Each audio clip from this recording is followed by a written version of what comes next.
आज हम एक ऐसे केस पर गहराई से नजर डालेंगे जिसने पूरे देश को हिला दिया था। 2008 का Aarushi Hemraj double murder case, Bharat का एक बेहद चर्चित और रहस्यमयी अपराध। और इस चर्चा के लिए हमारी जानकारी का आधार है लेख the Aarushi Hemraj double murder an unsolved Indian mystery. बिल्कुल, ये कहानी शुरू होती है 16 मई 2008 की सुबह। जगह है नोएडा का सेक्टर 25। घर की नौकरानी है भावना मंडल। वो सुबह काम पर पहुंचती हैं, लेकिन दरवाजा काफी देर से खुलता है। अच्छा, देर से? हाँ, और अंदर डॉक्टर नूपुर तलवार मिलती हैं, थोड़ी घबराई हुई सी। और फिर पता चलता है कि उनकी बेटी आरुषि तलवार 14 साल की, वो अपने कमरे में मृत मिली।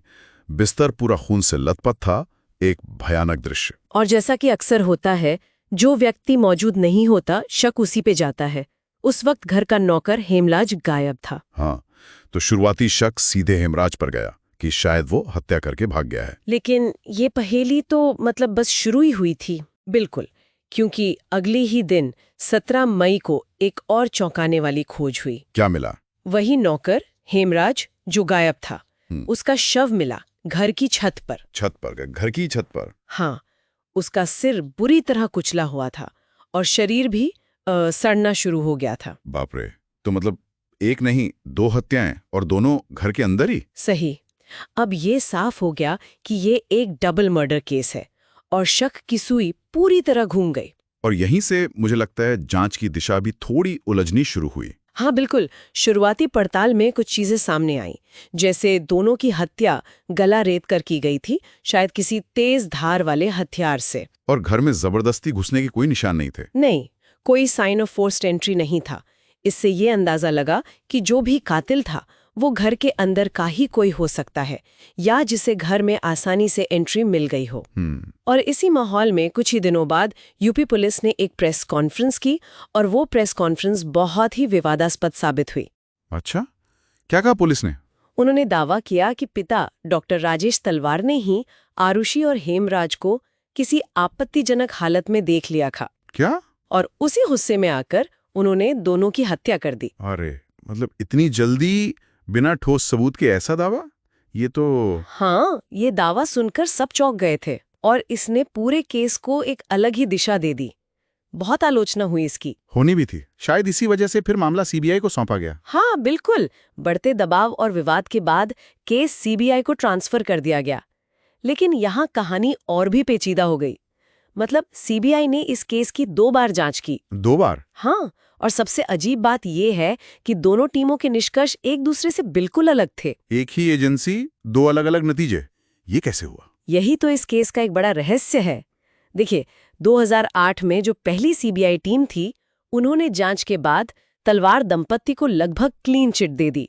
अच्छा, तो शक किस पर था? उनका शक हेमराज के 3 दोस्तों पर गया, कृष्णा, राजकुमार और विजय। इन तीनों के नार्को टेस्ट भी हुए। Narco test? पर वो तो कोर्ट में सबूत नहीं माने जाते ना? हाँ, उनकी कानूनी मान्यता बहुत सीमित है और उनसे भी कोई ऐसा ठोस निर्णायक सबूत नहीं मिला जिससे केस सुलझ सके। तो पहली टीम एक तरह से किसी नतीजे पर नहीं पहुंच पाई। फिर दूसरी टीम कब आई? 2010 में सीबीआई ने एक नई टीम बनाई और इस टीम ने पहली टीम के सारे निष्कर्षों को खारिज कर दिया। पूरी तरह से पलट दिया? बिल्कुल। दूसरी टीम ने शक वापस तलवार दंपति पर ही केंद्रित कर दिया। उन्होंने 2 मुख्य थ्योरीज पेश की। एक ऑनर किलिंग की थ्योरी, यानी परिवार की इज्जत के नाम पर हत्या। हाँ, और दूसरी क्लोज्ड रूम थ्योरी, मतलब कि हत्या बंद दरवाजों के पीछे हुई और घर में मौजूद लोग ही इसके लिए जिम्मेदार हो सकते हैं। लेकिन क्या इस टीम के पास कोई पुख्ता फोरेंसिक सबूत थे, जैसे हत्या का हथियार या कुछ और? यहीं पर मामला फिर अटक गया। इस टीम के पास भी पुख्ता फोरेंसिक सबूतों की बहुत कमी थी। उनका केस काफी हद तक परिस्थितिजन्य सबूतों पर आधारित था। ये तो बड़ी अजीब स्थिति है। एक ही एजेंसी की 2 टीमें इतने अलग नतीजे दे रही हैं। ये जांच की प्रक्रिया पर ही सवाल खड़े करता है। निश्चित रूप से ये विरोधाभास इस केस की सबसे बड़ी पहेलियों में से एक बन गया। खैर, इसके बाद मामला अदालत पहुंचा। हाँ, ट्रायल शुरू हुआ होगा। हाँ, 2013 में गाजियाबाद की विशेष सीबीआई अदालत ने अपना फैसला सुनाया।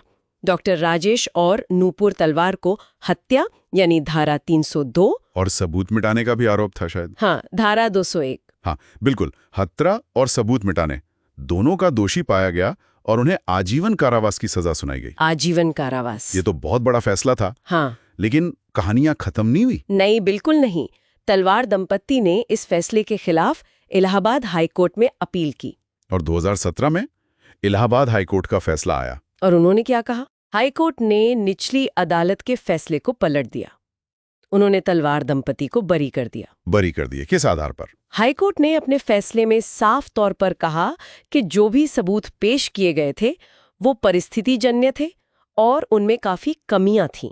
मतलब एक मजबूत चेन नहीं बन रही थी। अच्छा। कोर्ट ने ये भी माना कि पूरी जांच प्रक्रिया में कई खामियां थीं।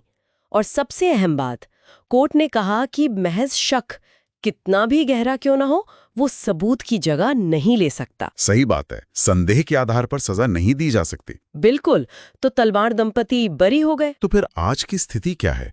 अगर तलवार दंपत्ति दोषी नहीं है तो फिर कातिल कौन है? यही सबसे बड़ा सवाल है। आज की तारीख में ये केस आधिकारिक तौर पर अनसुलझा है। कोई निर्णायक सबूत, जैसे हत्या का वो हथियार या किसी संदिग्ध का कोई स्पष्ट डीएनए मैच, आज तक बरामद नहीं हुआ। तो ये भारत के सबसे उलझे हुए, सबसे रहस्यमय मामलों में से एक बना हुआ है। हाँ, अंत में वही पंक्तियां याद आती हैं जो इस केस से जुड़ गईं। एक घर, 2 लाशें, 4 दीवारें और अनगिनत सवाल। सच क्या है? क्या ये सच तलवार दंपति जानते हैं या असली कातिल आज भी कहीं आजाद घूम रहा है? ये सवाल शायद हमेशा बने रहेंगे। और ये हमें ये सोचने पर भी मजबूर करता है कि हमारी न्याय प्रणाली, हमारी जांच एजेंसियां जब किसी केस में इतने विरोधाभास हों, सबूत अधूरे हों, कहानी के कई पहलू धुंधले रह जाएं, तो ऐसे जटिल मामलों में सच तक पहुंचना और न्याय सुनिश्चित करना कितना चुनौतीपूर्ण हो सकता है। बिल्कुल। ये एक ऐसा सवाल है जिसका जवाब शायद हमें कभी ना मिले। एक दुखद पहेली।